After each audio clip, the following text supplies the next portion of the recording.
यानंतर बघूया टॉप 9 बातम्या. सुरुवात करूया राजकीय बातम्यांपासून. शेवटची निवडणूक सांगून मतं मागतील, पण तुम्ही भावनिक होऊ नका. अजित पवारांचं सुप्रिया सुळेंना टोलाला गावात बारामतीकरांना आवाहन. तर सुनेत्रा पवारांना बारामती लोकसभेसाठी उमेदवारी जाहीर करा, कार्यकर्त्याची मागणी. कोण भावनिक होतील, कोण आणखीन काय सांगतील, कोण म्हणतील आमची आता ही शेवटचीच निवडणूक आहे, अमकच आहे तमकच आहे. आता खरीच शेवटची कधी होणार आहे मला माहिती नाही. तुम्ही भावनिक होऊ नका ही माझी खूप कळकळीची विनंती आहे. उद्या लोकसभा निवडणुकीमध्ये मला कामाची पावती द्यायची असेल तर मी देईल त्या उमेदवाराला, खासदाराला मतदान करा. आजपर्यंत वरिष्ठांचं ऐकलं, आता माझं ऐका, अजित पवार यांचं आवाहन. एवढीच विनंती आहे. अजित पवारांसोबत काम केल्याची लाज वाटते. ज्या माऊलीनं वाढवलं तिचंच कुंकू कधी पुसलं जाण्याची वाट पाहता अजित पवारांच्या विधानावर जितेंद्र आव्हाड आक्रमक.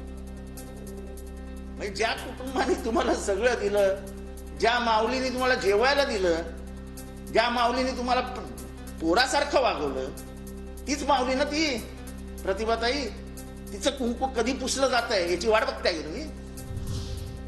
सरकारमध्ये गँगवॉर घडल्यानंतर जे टरबूज होते ते आता चिराट झाले. हुडी घालून केलेल्या करामती स्वतःवरच उलटल्या. गणपत गायकवाडांच्या घटनेवरून ठाकरेंचा फडणवीसांवर हल्लाबोल. देवेंद्रने मला सांगायचंय की तुम्ही पाव उपमुख्यमंत्री झालात. अहो, रात्र जागून मी आजारी असताना, मी जेव्हा काही हालचाल करू शकत नव्हतो, तेव्हा तुम्ही हुडी वगैरे घालून या सगळ्या काळ्या रात्रीच्या ज्या काही करामती केल्या त्या तुमच्या पक्षावरती उलटल्या जातात. तुमचा पक्ष संपलाय. विकास कामांसाठी मोदी गॅरंटी आहे. शेकडो वर्ष लोकांना जे जमलं नाही ते मोदींनी करून दाखवलं. उद्धव ठाकरेंच्या टीकेला शंभूराज देसाईंचं प्रत्युत्तर.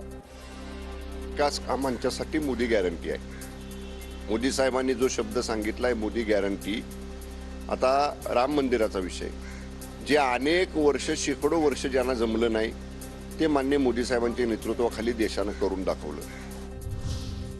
गणपत गायकवाडांच्या आरोपांची ईडी सीबीआयने दखल घ्यावी. गुन्हेगार बनवण्यासाठी शिंदेंनी भाग पाडल्याचं गायकवाड म्हणाले. शिंदेंवर केलेल्या आरोपांवरून राऊतांची मागणी. एक आमदार जो 3 वेळा आमदार आहे तो सांगतोय की मला गुन्हेगार बनवण्यासाठी हातात हत्यार घ्यायला या मुख्यमंत्र्यांनी मजबूर केलेलं आहे.